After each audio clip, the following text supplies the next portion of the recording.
How many of you on your digital hand are feeling burnt out right now? And how does that feel? Hi, Lupe. So, what's the burnout feel like for you guys? I think the difference is, at least for me, it's like I feel like I'm working harder and more this year, but the results are less for a variety of Yes. reasons. So, in this business, I've learned that that doesn't always translate from one to the other. Yes, right? And isn't that weird? It feels weird. Yep. Okay. What else? So I'm working harder. I'm not getting anywhere. For me, all of my transactions have just been more difficult or taken longer Oh, than they should have. So I I'm getting sick of my clients. I'm like, "Oh my god, you this was supposed to close 3 guys. weeks ago. Why are" like, and then I don't have the same, like, time and capacity to do the next thing because everything is Right. taking 2 to 3 months instead of 1 to 2 months. Oh my God. And managing client expectations for 3 months It's is excessive. exhausting. I know. Shut up. And here's what it does, you hate them by the end, right? And they probably hate you too. Yes, that's why we're here today. Because it doesn't have to feel this way. Okay? It is what happens and it is where we are at, and it doesn't have to feel this way. Okay? So burnout is avoidable. This frustration with your clients is avoidable. This feeling like you're working twice as hard for half the results is avoidable. And I know that seems crazy, except I'm going to show you how today. Okay. So here's the things we're going to go through today. We're going to recognize the pressure points. We're going to talk about a mindset reset. We're going to talk about establishing boundaries and balance. We're going to go through the systems you have to have in your life and in your business to save you. And all of that is going to create a burnout free plan. Okay. So here we go. So we talked a little bit about this, right? So let's dig a little bit. Talk about the feelings, the signs of burnout. Okay. The signs of this frustration. As we were talking about that stuff, what did you guys feel in your bodies? Tell you what I felt. Stress. I got a knot in my stomach, like everything kind of tensed up. And it was like, whoo. Lindsay, hi I've Jen. noticed it. I don't know if you guys know this about me. I really like my sleep. I go to bed at like 8 o'clock at night. Like, don't mess with my sleep. And I don't anymore. And then when I finally get like, I'll stop working, but then I just am like in denial of life, or I'm catching up on other life. And then I finally say fuck it and I go to bed. And then I toss and turn for hours. And not because I'm thinking consciously about anything, but my body is just over it. And there's so much and it cannot stop. And now I can't It sleep. cannot stop. Yes. That was one of my surefire signs when a transaction was waking me up in the night. It was time for a hard reset, right? Yep. That's a good one to recognize. And just so tired. You're so tired, right? So tired. And when I'm tired, I'm not a very nice mom. Oh, all of that too, right? And then you want it to stop, and then they need you also, and you're just like, oh my God, like it has to give somewhere, it has to give. Yes, yes. Okay, so things really start weighing on you, right? Now let's go to the market. Some of the market we talked about, right? So we have to recognize the signs that we're getting burnt out, and we have to recognize what might be happening in the market, right? That is going to add to this.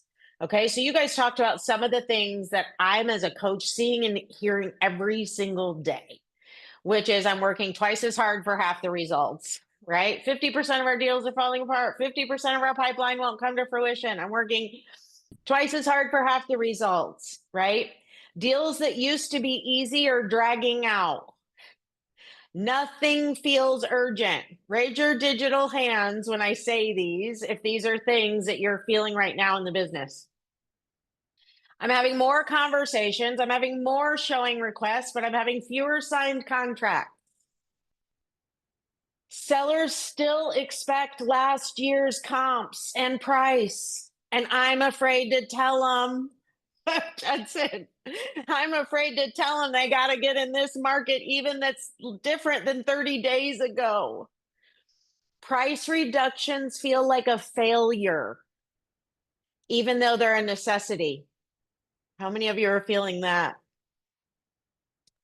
I'm tired of chasing leads who don't actually want to move. Referrals are lukewarm.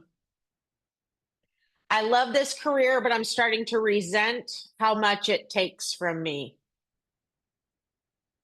I'm missing nights and weekends with my family, and I'm still don't have enough to hit last year's numbers. Okay, so I'm nailing it. I'm nailing how you guys are feeling right now. Yes, and that is exactly how the market feels. How to combat that, we're going to talk about, but right, that is how it feels. Okay. What are some of the things that are taking your time and your energy, really draining your time and your energy? You guys can say them and then throw your hand up if you agree and are having that same thing. And I've got some also. Do you feel like you're chasing unmotivated buyers? All the time. All the time. Yes. What else?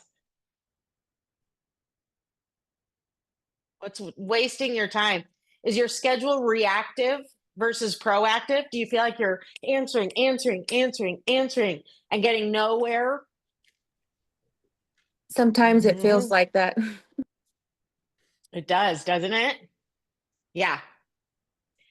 And you're feeling very drained without much payoff. Okay. So you got to pay lots of attention to the things that are taking your time and your energy away.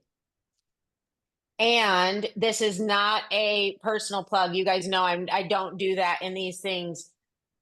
And I do have to say it. One of the best ways to interrupt the cycle is to stop trying to do it all alone. Okay. So I'm going to say it a few times in here, right? Having a coach, surrounding yourself with people that will help you through all of this, help you prioritize, help you focus, help you, right? That's what it's there for. When you're trying to do it all alone, it makes the pressure feel harder. Okay. So engaging people around you, your family, your children, right? Sometimes you got to bring everybody into the fold. All right. So that's one common thing I want you guys to take out of all of this. One of the best ways to interrupt the cycle of burnout is to stop trying to do it all alone. Okay. All right. So now let's go to the next. Let's get rid of all that. Okay. So now what you have to be able to do is have a mindset reset, right? Okay, so now we know all this stuff is happening, and now we really have to take some time and reset our mind. We have to be able to shake all this off, right? All this feeling and pressure that we're getting. And here's some of the ways you're going to do that. Number one, detach from the results. Okay. So we cannot control how many closings are going to land, right? That's a lagging indicator. That's what already happened. What already happened is the closings, right? What's going to happen is the pending. So if you want to see how many are kind of closing, go look at your pending numbers. But the thing you can control all the time is what you're doing. Right? What are you doing on a daily basis to stay consistent and keep your business going? Who are you talking to every day? Who are you taking to coffee? Right? We also cannot control the market. We can interpret the market, right? We can understand the market. We cannot control it. And we cannot control what the market is going to do to our buyers and sellers. Okay. So that's one of the things you've got to detach from that. You've got to detach from the results. You've got to detach from focusing on what the end game is and get to focusing on what you can control, both in your life and in the market. Okay. When we're talking about the market and what you can control in the market, some really good ones. Think about what you're listening to, right? What podcasts are you tuning into? What classes are you going to? What groups are you in? Is it where people are talking about how hard the market is, or is it in groups where people are telling you how they're still succeeding through it? Right? Be surrounding yourself, protecting your mindset. Control what you can control, which is what you're listening to, what you're doing, where you're going, right? And don't worry as much about what you can't control, which is what's happening in the market. But you got to know it. Okay, and then you need simple tools. Okay, so I started this with a Dave Matthews song. Dave Matthews is my guy, has been since I was in college. And on my real estate team, we dance it out. And that was my favorite song to dance it out to. And here's what happened is when we were stressed, when it was getting to us, anybody in the office could call a dance it out. The music goes on and everybody stops and we danced it out for the song. And we all stopped. We said, are we ready to get back to it? And we sat back down at our desks and we got back to it. Okay. But those are important. And they're important to bring other people into also, right? If I just danced it out every time, sure, it would have helped me, right? But being able to bring it to everybody that we could all dance it out whenever we needed it together. And you could feel it in the office, right? We'd be texting behind the scenes to the other people. Feel like we're going to dance it out here in a few minutes, right? Because you can feel that pressure building in the business and stuff. So really giving yourself those mindset resets throughout the day that you need to walk away from it, right? And redirect your energy to be able to get back to it and handle the hard stuff. Because you're working harder and deals are harder, it's taking more energy from you. So you have to be cognizant to refill that energy when you can and when you need it. Okay, we're going to talk about protecting that in all sorts of areas. But if you haven't found your dance it out, right, make sure you identify that. Love that question, Judson. Before we go on to the next one, let's share. Does anybody have any real estate podcasts that they recommend and love? I sure do, but throw them in the chat boxes if you do.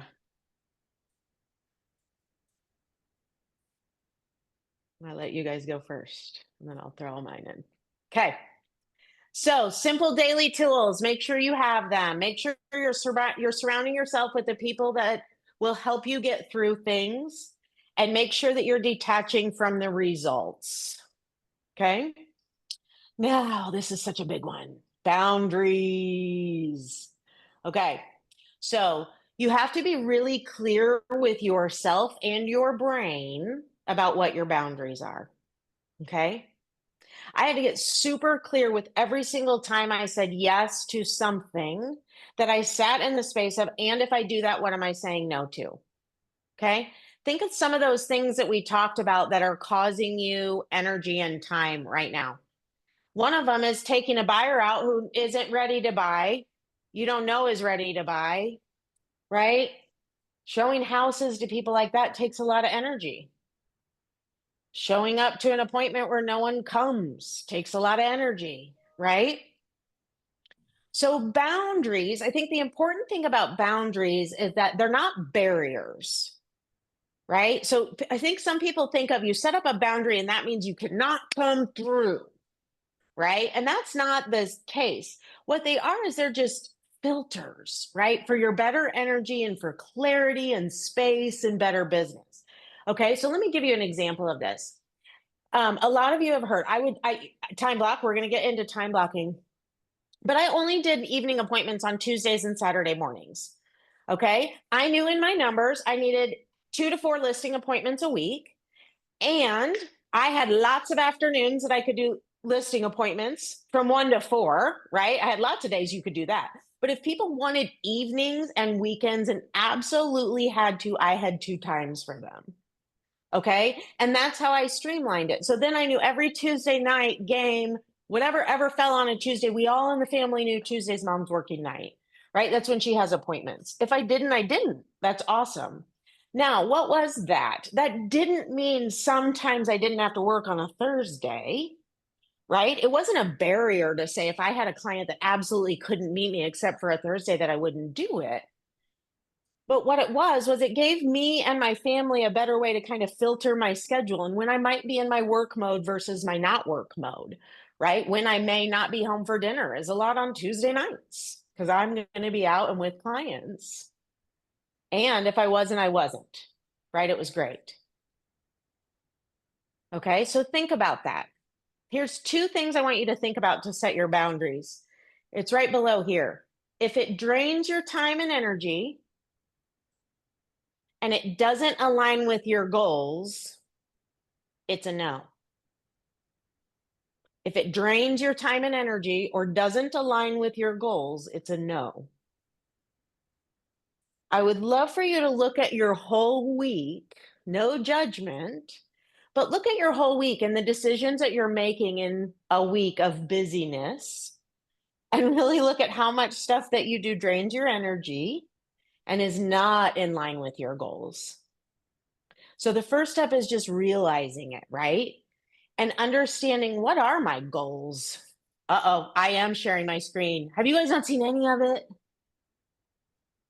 This is sad. Oh, that's so funny. Let me see what happens. And now do you see that thing on it? Now do you see it? Yes. You can see it now. Oh, yay. Look how beautiful it is. Let's quick go back because I want you guys just to glance at these other ones. Okay. So the signs, so that when you get these afterwards, you can go back and kind of see what we were doing. So the signs, the market, and the time and the energy, and then making sure you're detaching from the results, what you can control, and then your daily tools. Good. And now we're on this one. Better, better, better. Okay. So yes, now it's on the bottom. If it drains your time or energy or doesn't align with your goals, it's a no. Okay. And that takes a while to work up to. Okay. So just knowing you need boundaries is one thing. And then working your day around establishing those boundaries is a whole separate thing. Right. Okay. Let's talk about protecting your mornings. Give me a digital hand if when you listen to top producers on your podcasts and when you listen to people, high performers in business, right? What are their mornings usually like?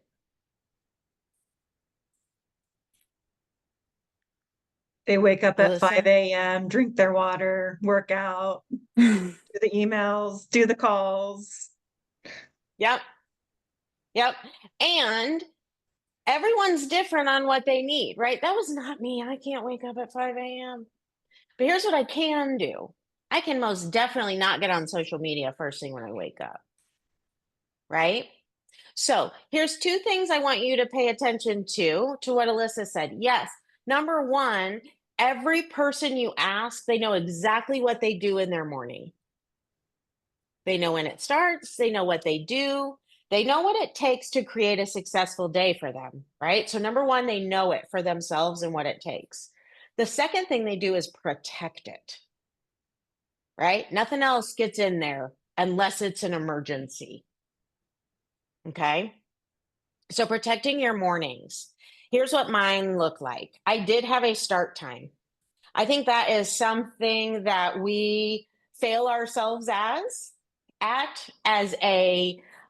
entrepreneurs, is not setting boundaries as far as some work hours, right? Most other people have to go to work every day. And that's one of the biggest questions I ask people is I say, okay, if you were your own employee, are you worth what you get paid? Woo! Sometimes no, right? And you are your own employee. And when are your office hours, right? So I did create office hours, 8:30 to 11:30 every day, right? I was in the office. I did not talk to clients during that time. Okay, so those were some of my boundaries. I knew that was for lead generation and lead follow up. I did not talk to any active clients during my lead gen and lead follow up time. Okay, emails were at a separate time, that kind of stuff. Dan, did you have a question? Well, my question was going to be, how long did it take you to get Great to what question. you did? Yeah, great question. And what I did from what standpoint? From creating that time block for myself? Well, whenever, like you said, you would never, your time block. I mean, I think that your perspective and someone's is different when you're just Yeah, starting out or you're not having a good completely. year. Or I mean, I think it's easy to, if you're having a great year, to kind of do what you're saying. But my You're question right. is like, how long did it take you to get to that stage? Okay, this is what I feel good with what I'm at, and this is how I'm doing it. Yep. So it's funny because it kind of just evolved itself, right? So I would have to say, here's where I identify my gap. My gap is I have to study the market and I have to be updating my buyers and sellers every week, right? And then I would take time to create that habit. Every time I created a habit, though, it probably took 90 days. Right. So it took 90 days for us to decide we were going to do it, 90 days to figure out the system of what it's going to look like, 90 days to kind of iron out the kinks, get our searches set up, do all the things. And then the process is kind of always going. Right. In my lead generation, what happened was I knew I had to make 100 contacts. And I, over like 2 years, probably got it down to where I could do that in 3 days a week, 2 hours a day. So if I did lead gen and lead follow up 2 hours, 3 days a week, I could nail 100 contacts every single week, week after week after week. Okay. But that took me time. So, and it takes learning those efficiencies, right? Like I started out and I'd only get through 10 people in an hour. Well, that wasn't going to get me to my numbers. So now I got to get to 20 people in an hour. Then I got to double down on my lead follow up and figure out how I can, so that's why it's really important to start with these big time blocks. And then you start figuring out now, how can I fit it in and get best to do what I need to do in the time I've allotted? Did that help some? Yep. It all takes time. It all takes time. Yep. Great questions. Okay. And then this third one is the most important. Everything has to be filtered through the 3-bucket framework, right? And it's self first, family second, then clients. When your clients are running the show and they're getting the time and the energy, burnout is going to come faster, right? If you are prioritizing yourself, if you are in check physically, spiritually, mentally, handing the clients is going to be a lot easier, right? They have to tell moms that all the time. You're no good to your kids unless you take care of yourself. And that's what we're doing. We're letting our clients come first. So you have to filter everything through. What am I saying yes to? What's that mean I'm saying no to? And is it filtering through the buckets of self, then family, then clients? Okay. Let's talk about your system. Okay. So this is a huge one. Making sure you have your systems in place that will help you do all of this stuff is everything. Okay. So on these next couple pages, These are things you guys can start to implement today that will change your business in the next 90 days. You do what I'm telling you from here. You start Monday and you do this for the next 90 days. And when we talk, if you haven't drastically changed your business, you get to come back and scream at me. And here are the systems you have to have in place. Ready? Your scripts. You have to have your scripts and you have to practice them. And here's why. Because right now, when the market is the way it is, you guys hearing me talk about it over and over and over, you must work with the motivated and highly motivated. There are lots and lots and lots of unmotivated buyers and sellers out there, and they are taking your time and energy. And only your scripts are going to help you set those boundaries for how to work with those motivated. You have to know how to have those conversations, and you have to be confident to have them and know that you're still servicing people at a very high level when they're not motivated. Okay. So only work with the motivated. Okay. The Shift book by Gary Keller that you guys, I'm never going to stop talking about it till it goes out of style. There is an entire chapter, and the chapter is titled Work with the Motivated. Find and work with the motivated. Now, sometimes when you say motivated, people think that means we're going to make them buy or sell. That's not what the scripts are doing. Scripts aren't making them buy or selling. What the scripts are doing is evaluating where they're at and their motivation, and then nicely placing them in our system based on their motivation, so that we are making sure to prioritize and only work with the motivated buyers and sellers. Okay. So that's a one thing you got to have. You got to have your scripts, and you got to practice them every single day until they're mastered. Okay. The second one, you have to have a consistent marketing plan.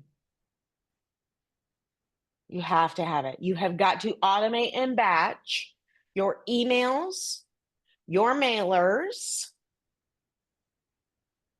at least 2 social media posts a week should be automated, scheduled, batched, right? You can do that a month ahead of time, at least 2. That does not mean only post 2 a week. Just means 2 should be scheduled ahead of time. So you know what? If you can't do it, at least 2 are going out every week, no matter what mindset and space your business is in.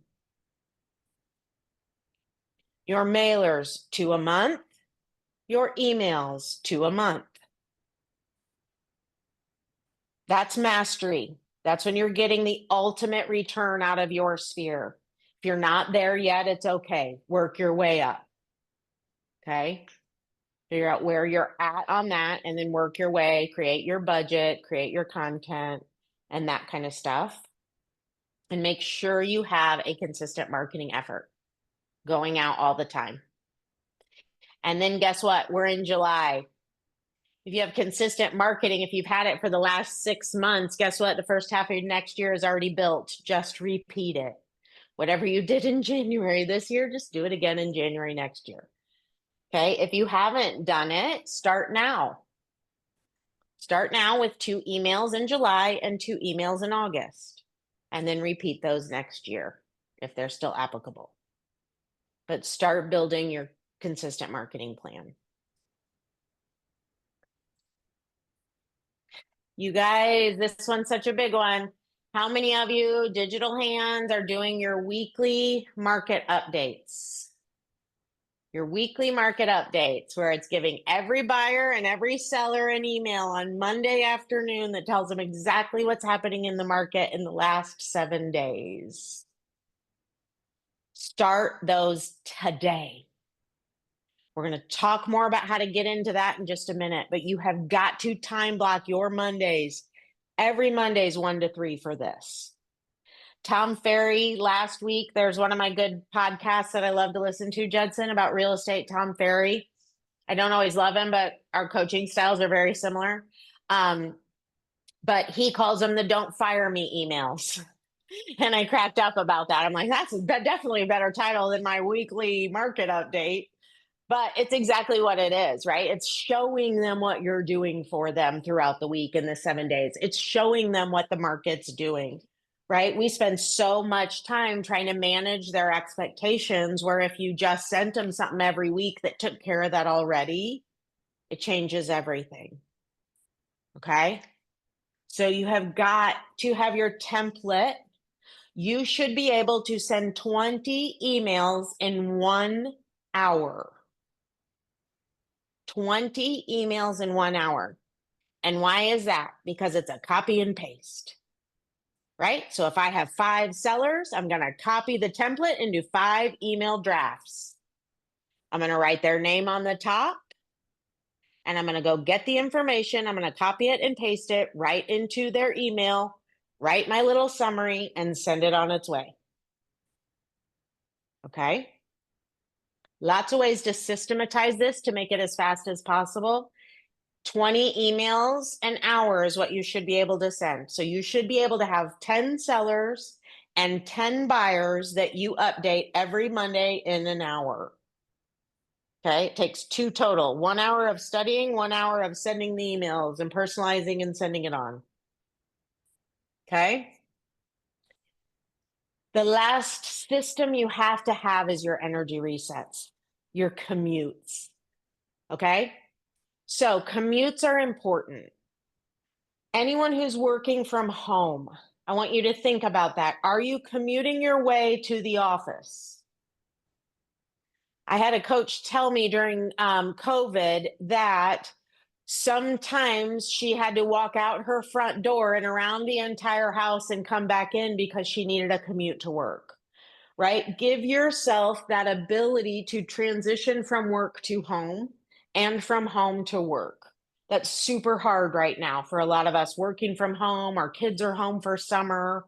It's a little crazy, right? But give yourself that commute. Here's the other thing. If you are not taking a lunch, start today. If you're not taking a lunch, start today. You need time away from your business. If you don't feel like you can get it, at least take 30 minutes to go feed yourself and stop working, or mandate you have lunch with somebody every day that builds your business, so you at least get away from your business and go have a lunch. The only reason I time block till 11:30 is because I'm hungry at 11:30 and I'm going to lunch every day at 11:30. That was no question. You guys have heard me 8:30, 11:30, 8:30, 11:30, right? Because 11:30 I'm going to lunch. Okay, you need that too. You have to remember you need your commutes mentally, physically. You need your lunch breaks. If you work yourselves 14 hours straight without taking a lunch and eating in your car while you're answering emails, that is not putting you first. That is putting your clients first. So you have got to protect your energy and make sure you're building for energy resets. Okay, let's dig into the meat. Okay, so gut, yeah, Dan. Did you have a question before we go on? Okay, anyone? All right, this next one's big. Time blocking. Okay, so if you have never time blocked before, this is time blocking mastery. Mastery. Okay, this is mastery. Work up to this. I'm going to jump back and forth between these 2 screens because they're both about time blocking. Okay, so 4 things I want you to time block for. When you look at this week and you see this is 8 a.m. to 5 p.m. and only what's shaded is time blocked. How many of you look at that time block schedule and think, I probably could have that much of my lifetime blocked and probably could let all that white space blow up. Look, I got all day Friday. I got every afternoon, Thursday, Wednesday, Tuesday. Yeah? Let's talk about what all those spaces entail. Okay? If you can walk away today learning to master these 10 focused hours every single week, you'll change your life. Okay, here's what they are. 3 days a week, you have to block 2 hours, one for lead generation and one for lead follow-up. They're very different things. And here's what I'm telling you. If you've never sat down and tried to block 3 hours to lead generate straight, you won't have any idea what to do. You'll have 10 minutes of lead gen, and then you're going to sit there for another 2 hours and 50 minutes and go, ooh, now what? That's kind of part of it, guys. It's figuring out, how do I fill 3 hours with lead generation? So now I've done that. What could I do next? I still have more hours. Okay. So that's one of the lessons of time blocking that I want you to get to know. When it's in your schedule and you have to figure out how to fill it, what's the best way to learn? Is to have it there and protected and ready. And now I got to go learn how to lead generate. And until I know how to lead generate, now those 3 hours every single week are going to be learning how to do it till I know what to do. How many of you have taken 3 hours out of your schedule to learn how to lead generate? Right? Think about that, how even that could just change your business from here on out, just blocking 3 hours every week to be in lead generation mode. You need 3 more directly after that for lead follow-up. Here's what ends up happening, guys, when you lead follow-up like that, okay? So again, these aren't barriers. These are filters, right? So it doesn't mean I don't follow up with people sometimes, but here's what it does mean. At Monday afternoon, if I get a text message from a client that wants to chat with me and I have to follow up with them, now I'm going to say, oh my God, so great to hear from you. Are you available tomorrow morning around 11? Right now I can schedule my follow-up in my follow-up time. Now when I sit down for follow-up, I've got all those backed up, right? Whereas before your time blocking, you just answer it right then. And they go bling, to something else, right? So part of this also is figuring out how you can control those hours and control the reaction every day. Whereas if you know I can't do follow-up right now, but I can tomorrow between 10 and 11, it makes it a lot easier to respond to all those people quickly. Hey, where are you tomorrow between 10 and 11? I've got some time. Can we chat then? Okay. Being proactive with your schedule versus reactive with your schedule. Okay. Here's one you all have to do right now. From now until forever, go and time block Monday afternoon from 1 to 3.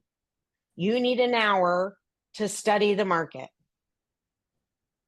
If you all took an hour every week to study the market, to look at what's happening in showings around your listings and your buyers, understood what new things hit the market this week, what's pending, what's selling, right? What's happening online with online traffic, and are they watching what's happening and not?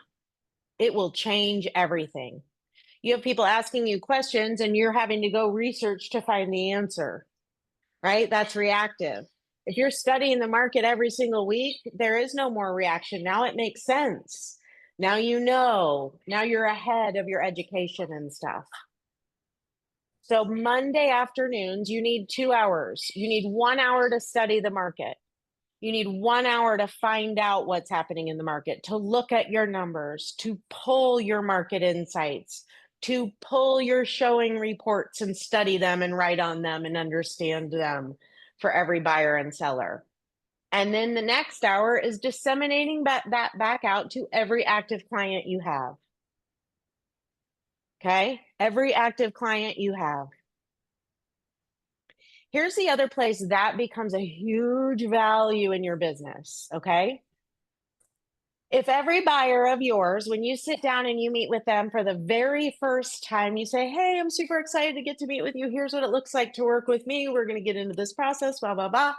This could take us 30, 60, 90 days. But in the meantime, every single Monday afternoon, I'm going to give you a snapshot of exactly what's happening in the market every Monday. How's that sound? How many other realtors, number one, are giving them that every Monday? right there, you got a huge value, right? They should hire you on the spot. That's worth 3% right there. Okay. In my book, that's what I charge. I don't care what any of you guys charge. Dan? Are you saying for this weekly updates for active buyers only, or are you saying to all of your clients in your sphere? Active clients only. Active. They've signed a buyer representation with you and now they're waiting to do stuff. Okay. They have signed a listing contract with you and now they're waiting, or active, right? So this is while they're listed and this is before they're listed. So if we're not listing their house for 60 days, they're still getting an update every week before they list, because now they're more educated when they do list of exactly what to expect. Okay. Great question. And that's why sometimes you have to be able to do 20 in an hour, right? Okay. So that is so important. Oh, yeah. So setting expectations with your clients, right? So another thing this is helping you. When your sellers and buyers know every Monday afternoon, they're going to get a huge detailed summary of what's happened in the market, everything I've done for them in the last 7 days. How likely are they to call you on Monday morning and ask questions? They're probably not, right? Again, we'll talk in the afternoon. I'm going to give you everything you need every Monday afternoon. And then if you have questions, of course, call me and we're going to chat, right? But get ahead of it. Set the expectations. Here's the other thing. They're definitely not going to call you on Saturday night wondering what's happening, because you've set those expectations that here's what happens. Weekend showings. I'll compile all your feedback for you on Monday, and you're going to get a beautiful report from me every Monday afternoon of exactly what happened with all your showings and all the offers and all the everything that's happened. Okay. We will have another complete class on these updates. And what I'm going to do in a couple weeks is time block. Take one of those 1 to 3 time blocks on your Mondays and we'll do them together. Okay, so block it now, and then you have no excuse to not be there whenever that Monday comes up from 1 to 3 when we're going to do seller updates and buyer updates together. Okay. The third hour you have to have is your practice and your role play. And this happens in 30-minute segments. Hard start, hard stop, 4 days a week. You don't even have to do it on Fridays. Mondays through Thursdays, that's it. And I want you to think about that little thing, how that could change your business. If 30 minutes every day, you are reading scripts, practicing scripts, role playing them, how just even that little thing could change your business in 30 minutes a day. And then the fourth thing you have to time block for is your CEO time. What's CEO time? I'm going to put you guys back to this sheet again. This is how the week lays out. CEO time is summarizing what you did that week, tracking everything you did, going through your weekly budget. What did I spend? What did we make? Did all the pendings get recorded, or all the closings? Right? So this is when you're working as your CEO of your business. How many of you have never time blocked that time for yourself and your business? And month after month, you're like, oh my God, I can't get to that. Because you got to have it time blocked.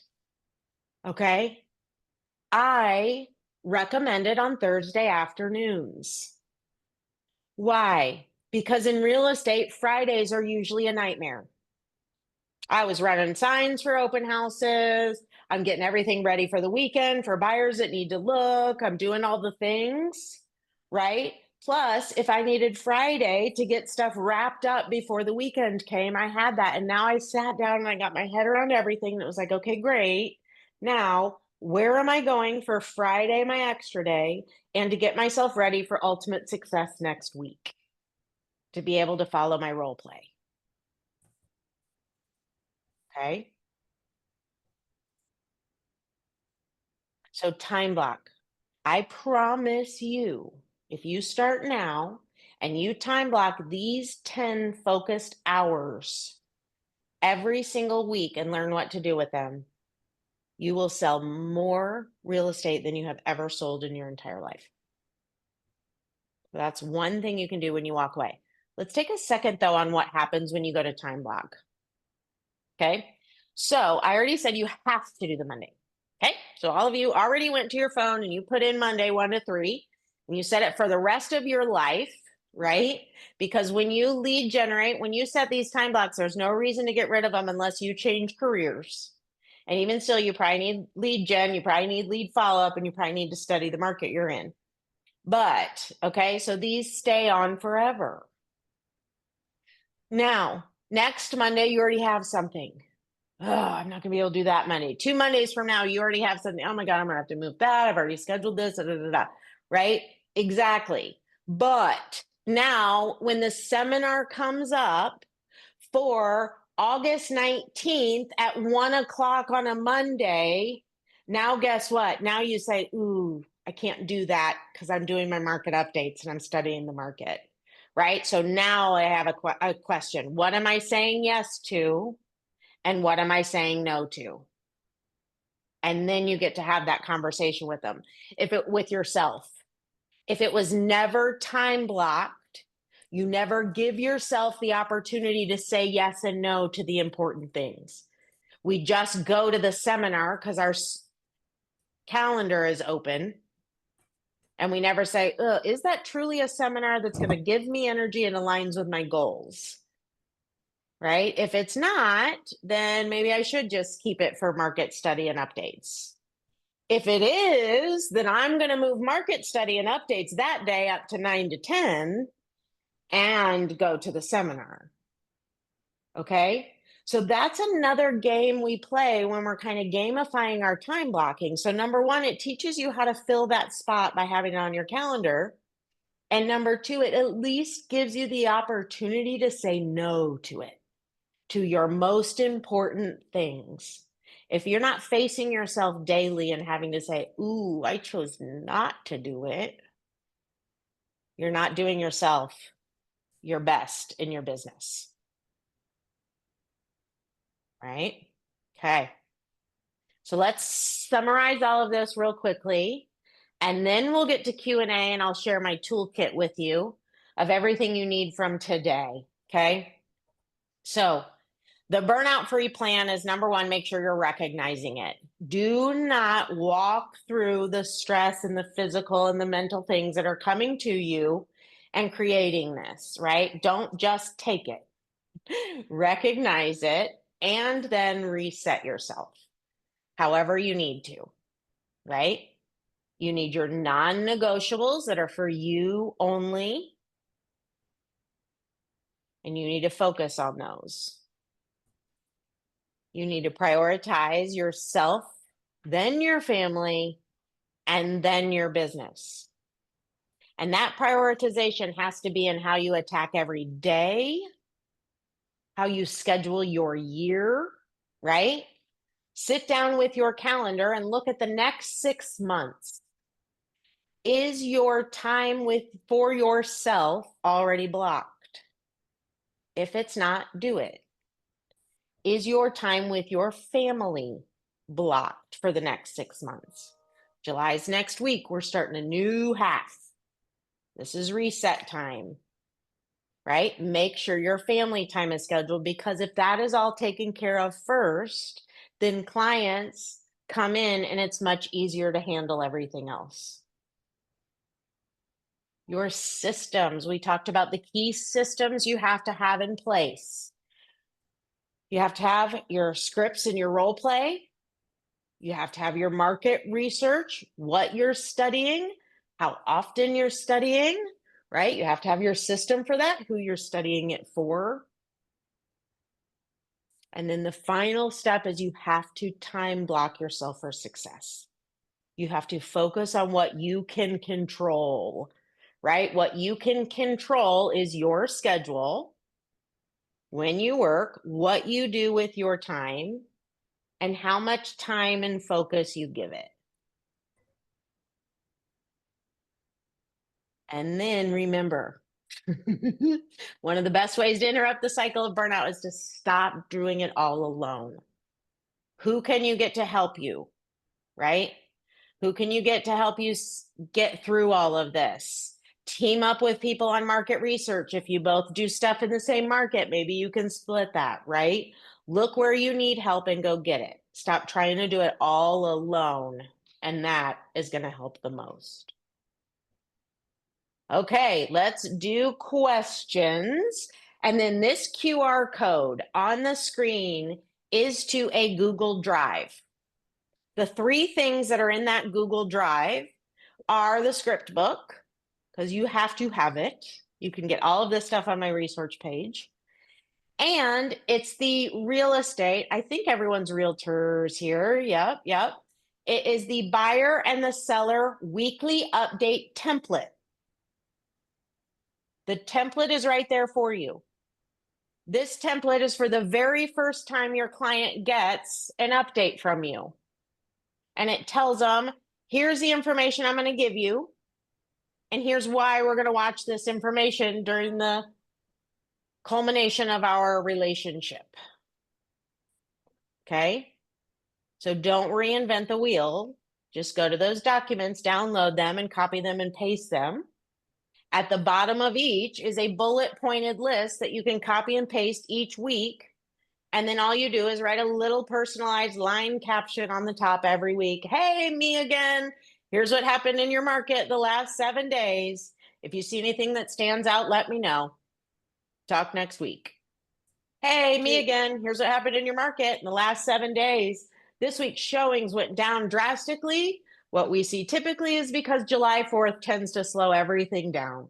So as you see your showings slow this upcoming weekend, expect it and know that there's not a whole lot we can do about that.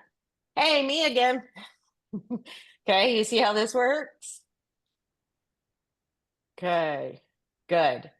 Keeps you ahead of them. It keeps it proactive for you. What questions do you guys have? Hey, Julie, that QR code just goes to your website. Mhm.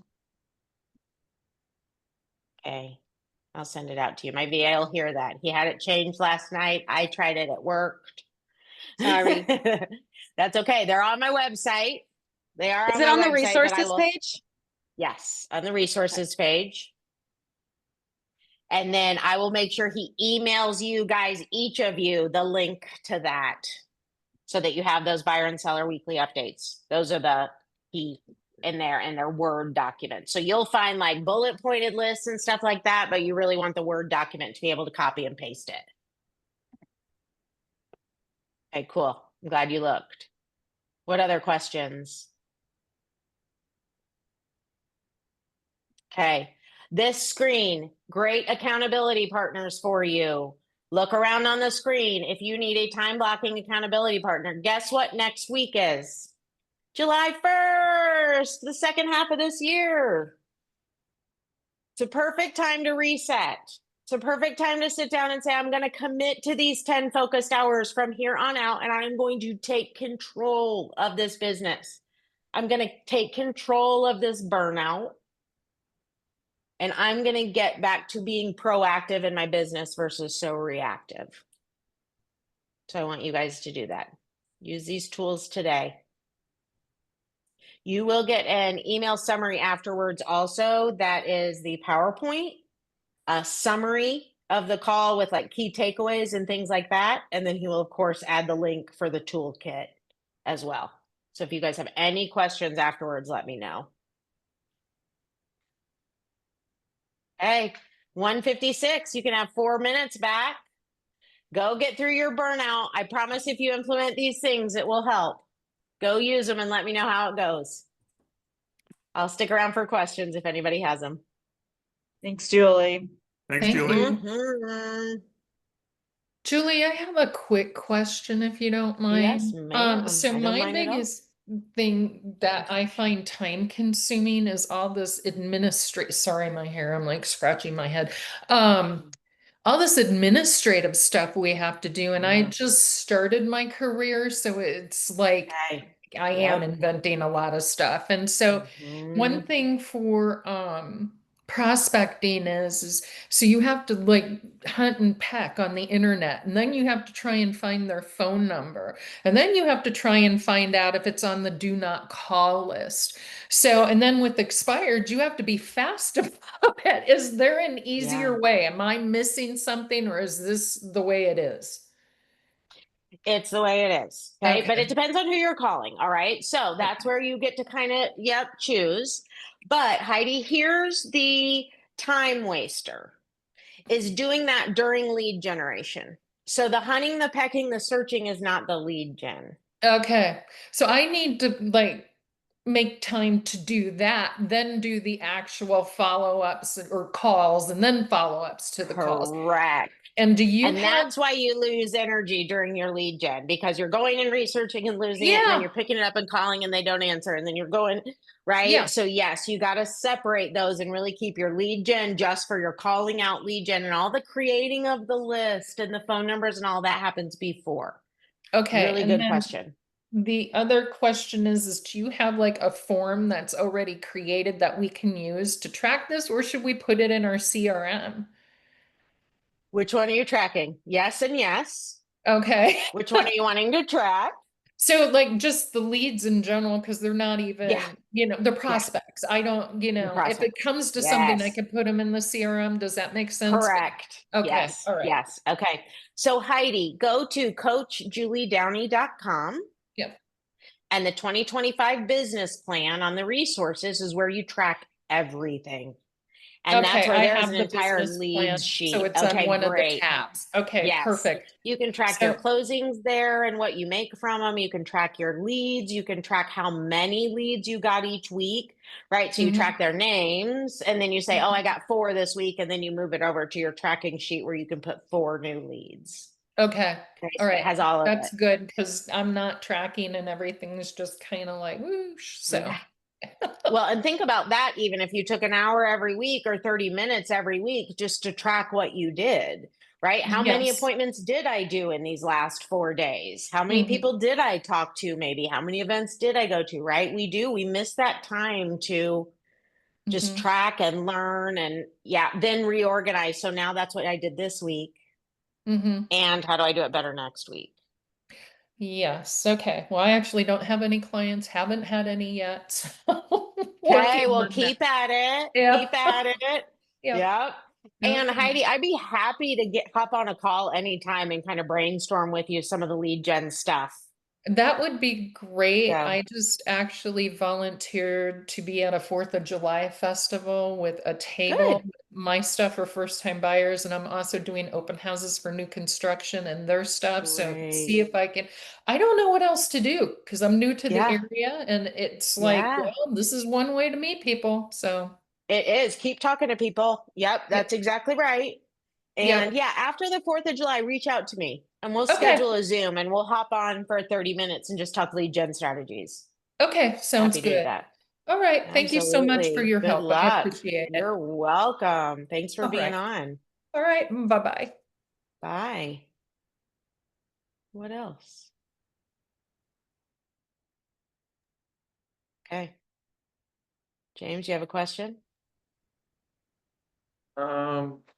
Yes and no. Okay. Um, I received a call last night from someone. Um, I used to be with EXP. Now I'm Okay. with LPT. So the Okay. lady called and said, "Hey, was referred to you by a friend who's an agent in Colorado." So, anyways, I was honest with her. I told her, I would love to help you be your agent. And Yeah. I want to be front with you from the start and not be misleading. Yeah. Great. So she decided, based on the conversation, she she is deciding that she wants to work with me. Okay. Good job. Okay. Now she has one home. She wants to sell 2 homes. They total about 1.2, 1.3 million. Okay. All right, on a lot of acreage. Um, but she mentioned, she said, I want to sell a second home. I'm waiting for it to come down to 3% in interest rate. Um, yeah. And I said, well, I don't think that's going to happen anytime soon based on the interest Okay. rate right now. So let me stop you right there. Uh-huh. Okay. So how could you have asked a question? So instead of answering, your scripting is to ask a question. So she says, well, I really want 3%. I'm going to wait on that other house till it comes down 3%. Ask me questions and keep asking me. I'm not understanding your question for me. Okay. I want you to role play this with me. So Okay. instead of telling her, I don't think this is going to happen with the way rates are right now, try to ask her a question instead. Okay. So that's a strategy, and it takes your brain a bit to practice it, right? If I can't say something, what question would I ask? So I want you to practice this with me. Okay. So Sure. go back to it. And next time I want you to stop and be like, okay, I got to ask questions. Okay. So what question can you ask me? Well, I'm going to wait on that house to sell until the rates come down to 3%. Okay. I mean, I don't know how to respond to that. No, Hey, that's seriously. a great thing to practice, right? With a role play partner. So how I would have responded is I would have said, oh, okay. So tell me more about that. What's concerning you about the rates today? What do you think she would have Okay. said? Now let's role Well, play it the other way. um, we talked for like 45 minutes. I was trying to meet her where she's For currently, sure. and Yeah. anyway, she has some health issues. Okay. Apparently they well off. She just tired of taking care of the home Yep. or multiple homes. Now the primary one is 700K on Okay. eight 8 or 9 I'm gonna acres of sit land, down. Sorry. about eight Okay. or 9 acres of land. Okay. So as soon as I'm done with you and we get dressed and head out there and go take a look at it. She Yeah. wants me to give her a CMA regarding the property. Great. And but my point is, um, I know we're supposed to ask a whole bunch of questions, but Mhm. she did most of the talking. I was just listening. Yeah, I know. And that's part of the problem, right? Is we got to switch it to ask the question so you can control it. But where do you think you're at? So what's your question? My question is, instead of being too pushy regarding Yeah. the second property, because she said, well, we're almost done with the first. They did some renovations, and so she's Okay. saying, well, I want to sell the next one, but I want to wait and see if the interest rate's going to drop before we sell it. Which I Okay. don't. And what do you want the rates to be? Role play this with me because this is going to answer your question if you just be her. Okay. Okay, Okay, great. So what do but you want the rates to be till you'd sell that other house? I want it to be between 3 and 4%. Okay. And if they don't ever come back down to 4%, what happens with that house? Then I will continue to hold on to it until it does come down. Oh, okay. So if they never come back down to 4 again, you'll keep this house forever? For the time being, yes. For the time being. Okay, yeah. Yeah. Okay. So how long are you willing to hold on to it to see if the rates will get down there? Well, both homes are paid off, so they don't have a Okay. mortgage. So she Okay. can hold out, I guess, as long as she wants to. Okay. It's So how it's are the the maintenance. rates affecting your sale? So explain that to me. How does the rate being at 3% affect your sale directly?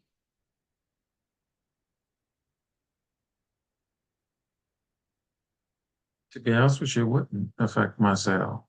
I mean, me selling the home. Because I own it. Yeah, I don't either. So that's interesting to me. I'll research that a little bit more, but honestly, I don't know that it's going to affect your home and what we can sell it for, whether the interest rates are 7 today or whether we wait 3 or 4 years and for them to come down.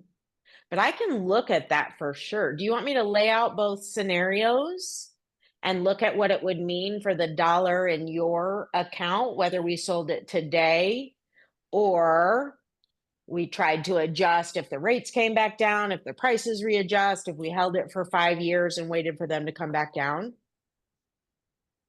Yes, that sounds like a plan. Okay. So I think that's why you have to ask the questions, because I ultimately got to the point of, why do you even think the interest rate has anything to do with your sale? And I'm not sure she would have known. And then you just play with that. And then you go, yeah, I'm not sure either. I'm trying to think of ways it could affect it. Right. And what we do know is, yes, if the rates, I mean, drop back down, she's not going to automatically be able to sell her house for $20,000 or for $200,000 more because the rates drop back down, right? So you really got to get to her. What are you hoping to accomplish when the rates go down? How do you hope that affects your house? What do you want to see come out of it? All she wants is to make the most money possible. That's right. And here's what we know: prices are going down and leveling out right now. So now is the best time always to sell, because we know what you can get. Right. See, so but you got to ask the questions to get her to that conversation and really understand what is rates driving in this decision for her. Why are the rates concerning to her? Why is the rates for the buyer? She had nothing to do with her house. She doesn't have an interest rate. Right. Right. So Okay. that's one of the things, is she's got something in her head that's even not making sense as we talk about it, because a seller shouldn't really care about what's happening with rates, except that maybe it might take longer to sell. She might not be able to list it as much as she could, all that stuff. But Right. that was But she last year's already prices. she So already acknowledged that is a buyer's market, or she feel is a buyer's market. mhm. I was surprised she said that. But she said that. James, I have a 215. Okay, all right, go ahead and go. I wasn't paying attention. All right, I Okay, gotta run out, but you're thanks. awesome. Call me and we can role play any of that. Yes, But ma'am. ask more questions. Okay, All right, bye. bye guys.